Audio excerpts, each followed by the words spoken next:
Sa muling pagpasok ng Magnolia Hotshots sa semis, may inusal na dasal si Coach Chito Victolero. Inilabas din po niya ang plano para sa susunod na series. At ang isang katanungan, may posibilidad ba na magharap ang Barangay Ginebra at Magnolia Hotshots sa finals? Tutukan po natin yan, pero bago yan, hihingi po tayo ng isang subscription sa lahat ng dumadaan sa ating munting channel kung nagugustuhan nyo ang ating palabas. Kung medyo mabigat ang subscription, siguro kahit isang like at isang share na lang po yan. Okay na po ako dyan.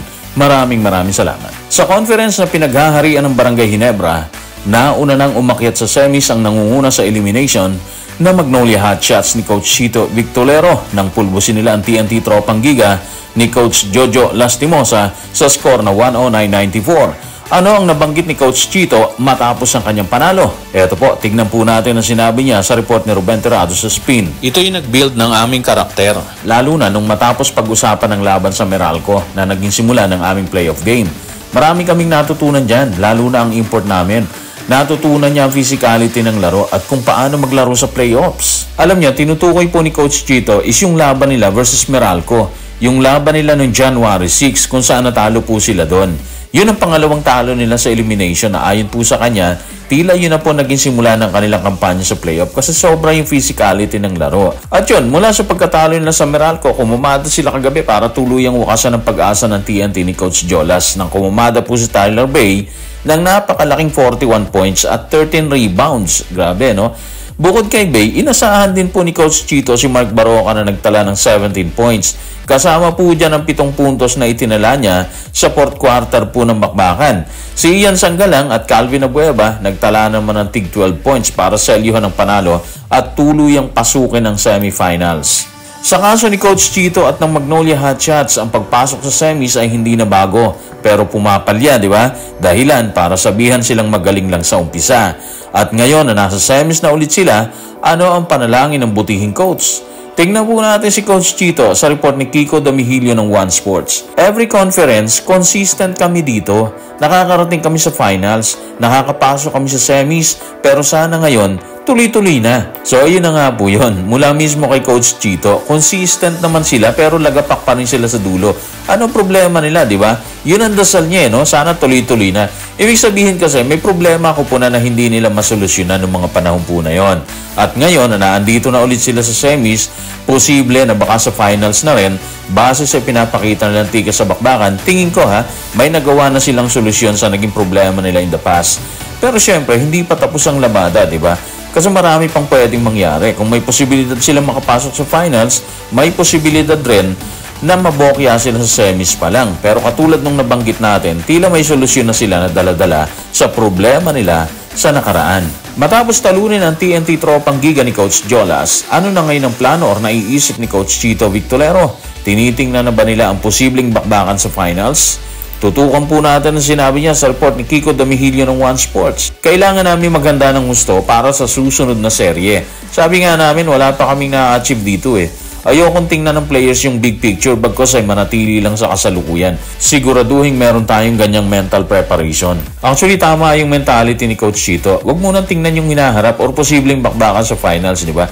Andiyan pa kasi ang semis na pwedeng bumigo sa kanilang pangarap Pangarap na makuha ang titulo ng PBA Commissioner's Cup na ngayon ay hawak-hawak ng Barangay Ginebra ni Coach Tim Cone. Medyo humble yung approach ni Coach Chito kasi sabi niya wala pa silang na-achieve dito Meaning, hindi niya inilalagay sa utak nila na malakas sila ngayon na tinalo nila sa isang bakbakan lang ang TNT. Walang duda na napakalaki ng panalong na itala nila laban sa TNT Tropang Giga. Ito kasi nagmando sa kanila para makausad sa semis. Kung tatanungin natin ngayon si Coach Chito, ano ang pakiramdam niya? Satisfied na ba siya or sila? Tignan po natin ang sinabi niya sa report ni Delphine Joquino ng Rappler. Masaya kami na sa wakas nakaisa na kami. Napakasarap ng pakiramdam. Pero quarters pa lang to Gusto namin palagi kami makapasok sa playoffs. Masaya kami pero hindi pa kami kontento. Magsusumikap kami para sa susunod na serye. So nananatili po silang gutom. Masaya sila pero hindi po kontento. Ang dating po kasi nun is okay, kumain na kami pero hindi pa kami busog Mental conditioning technique yun. yung kahit andyan na po sila ay nilang pakakampante, which is sa tingin po natin magandang paraan ni Coach Chito para panatilihing gutom sa panalo ang players ng Magnolia, lalo na si Tyler Bay na sobrang laking bahagi ng pananalasa po ng Magnolia ngayong conference. Tingin ko nga swerte-swerte ng Magnolia ngayon kasi nagpe-perform talaga ng maayos ang lahat ng players, partikular etong si Tyler Bay. Smooth na smooth ang daloy ng pag-asa sa kampanya ng Magnolia sa pamamagitan ng import na si Tyler Bay. At dahil maaga nilang dinispatcha ang TNT Tropang Giga, sino ang posible nilang kabakbakan sa semis? Ito po ang sinabi ni Reventerado sa kanyang report sa Spin. May 41 points at 13 rebounds si Tyler Bay para pangunahan ng hotshot sa semifinals, kung saan makakalaban nila ang number 4 Phoenix or ang Meralco na number 5. Nauwi sa sudden death ang dalawa matapos ang 116-107 panalo ng Bolts sa triple overtime. So malinaw na makakaharap po ng Magnolia Hotshots ni Coach Chito Victolero alinman sa Meralco at Phoenix once na matapos po yung bakbakan ng dalawa, kasi nauwi po kagabi sa 3 overtime no? So malaman natin kung sinong matigas po sa dalawa at yan ang makakabakbakan ng Magnolia sa semis. Malinaw din po na hindi sila magsasagupa ng Barangay Ginebra ni Coach Tim Cone dito sa semifinals, pero malaki ang posibilidad na magharap silang dalawa sa finals ng Commissioner's Cup kung saan champion po ang Ginebra. Hindi imposible yan kung maitakas ni Coach Tim Cone ang Fanalo versus Northport. Nagaganapin po yan sa PhilSports Arena sa ganap na ika-8 ng gabi Bukas po yan. Ang totoo niyan, malalim din ang pagmumula ng Barangay Ginebra bago nila madepensahan ang titulo sa finals. Kasi kailangan muna nilang talunin ng Northport, di ba?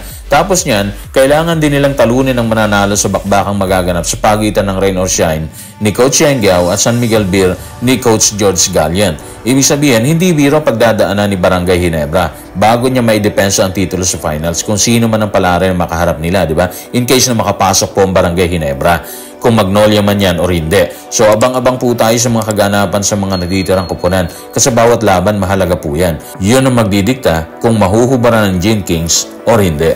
So guys, maraming salamat.